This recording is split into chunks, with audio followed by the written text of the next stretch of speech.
नमस्कार, एक बार फिर से आप सभी का हमारे YouTube चैनल पर स्वागत है। आज प्रथम सोमवार है श्रावण मास का। इसमें पूरे भारत का पूरे विश्व के लोग जो है शिव उपासना करते हैं। शिव के प्रति भक्ति बहुत चरम सीमा पे इस मंथ में रहती है, इस महीने में।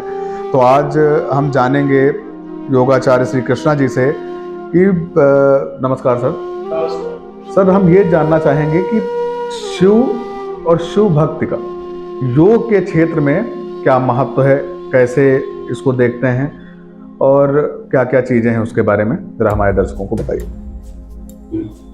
देखिए, योग के क्षेत्र में शिव सब कुछ है। हमारे यहाँ शिव को ही आदि गुरु माना गया है और माना गया महर्षि पतंजलि को, पतंजलि नाम से लेकर के और उसकी प्रेरणा देने का काम शिव ने किया है। भगवान शिव को अगर आप बात करें गुरु गोरक्षनाथ जी की, तो कुछ लोग तो गुरु गोरक्षनाथ को शिव का ही अवतार मानते हैं, पर अगर कुछ भी आप ना माने तो ये जरूर कहेंगे कि जो 84 सिद्धि हुए हैं शैव परंपरा में, तो वो सभी लिखित तौर पर भगवान शिव को आदि गुरु मानते हैं। तो जो हठ योग है, हठ योग के जितने ग्रंथ हैं सब शिव पर आधारित हैं, सभी शिव को आदि गुरु अपना मानते हैं। वहीं दूसरी तरफ महर्षि पतंजलि को, जैसा कि मैंने कहा, उनको प्रेरणा देने का काम, और उनके भी गुरु भगवान शिव थे। शिव ने ही उनको कहा कि जाइए आप अपने लिए योग्य गुरु की तलाश करिए।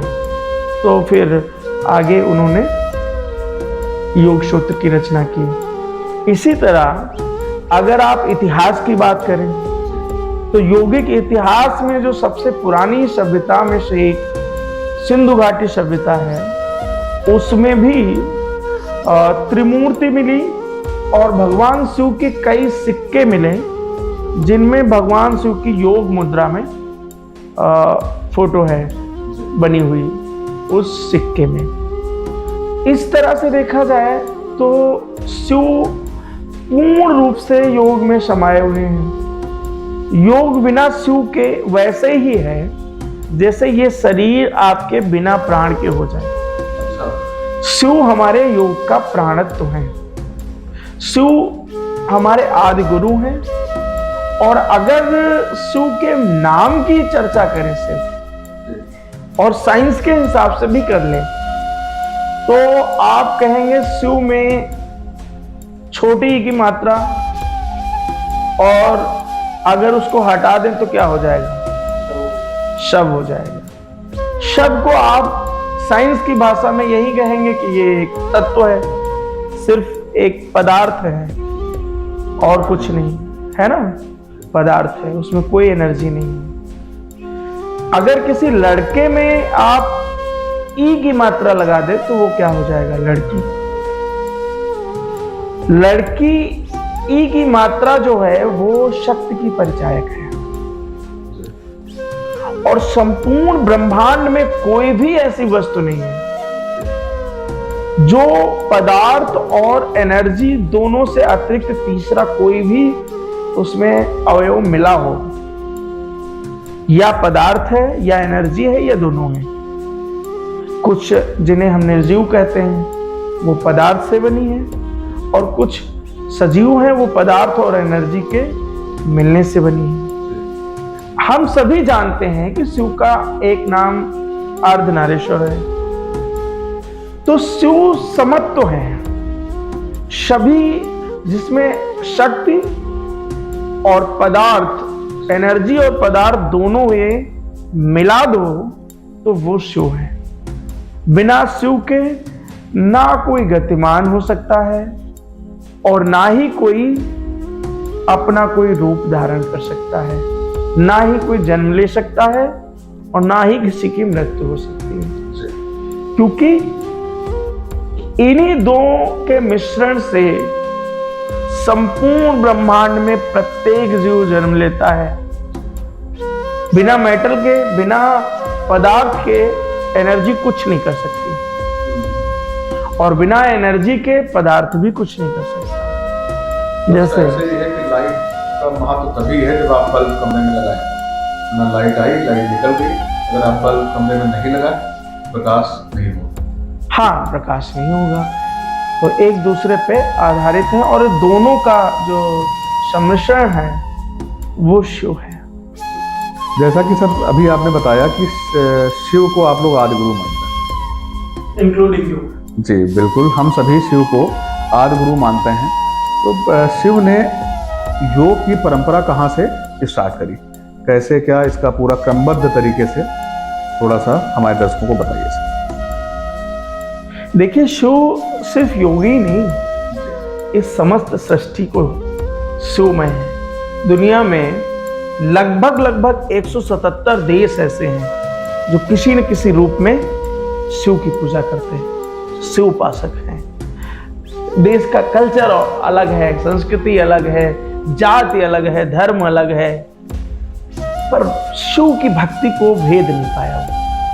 वो सभी होने के बाद भी आप तो पहचानेंगे नहीं कि वो किस कम्युनिटी के हैं, किस धर्म से बिलोंग करते हैं, लेकिन वो शिव भक्त हैं, शिव उपासक हैं। चाहे इंडोनेशिया ले लो, चाहे वियतनाम ले लीजिए, चाहे किसी यूरोप का देश ले लीजिए, सब में किसी न किसी रूप में शिव की पूजा होती है। अब योग की जहां तक बात करें तो अगर अर्जुन न होता तो भगवान श्री कृष्ण शायद गीता न सुनाते। तो उसका श्रेय मैं माँ पार्वती को दूंगा। यदि मुझे लगता माँ पार्वती जिज्ञासु न होती तो आज हम सबके बीच में जो अंतर्राष्ट्रीय योग दिवस मनाया गया है, ऐसी महान विधा नहीं होती। तो माँ पार्वती ने जिज्ञासा प्रकट की योग की, और भगवान शिव ने सर्वप्रथम माँ पार्वती को सुनाया, और सप्त ऋषि फिर आगे सुने, और सप्त ऋषियों ने अफ्रीका, साउथ अमेरिका और जहाँ जहाँ उनका पृथ्वी पर मनुष्य थे, उन सभी सभ्यताओं में सप्त ऋषियों ने योग की परंपरा को पहुंचाया। किंतु अनेक आक्रांताओं के द्वारा बीच बीच में योग को क्षति भी पहुंचाई गई, नुकसान भी हुआ। लेकिन बहुत सुदृढ़ है हमारे देश की परंपरा, श्रुति परंपरा। उन्होंने लिखित चीजों को तो जला दिया, पात्रों को गला दिया, जिन धातुओं पे लिखा गया था पांडुलिपियों को खत्म कर दिया।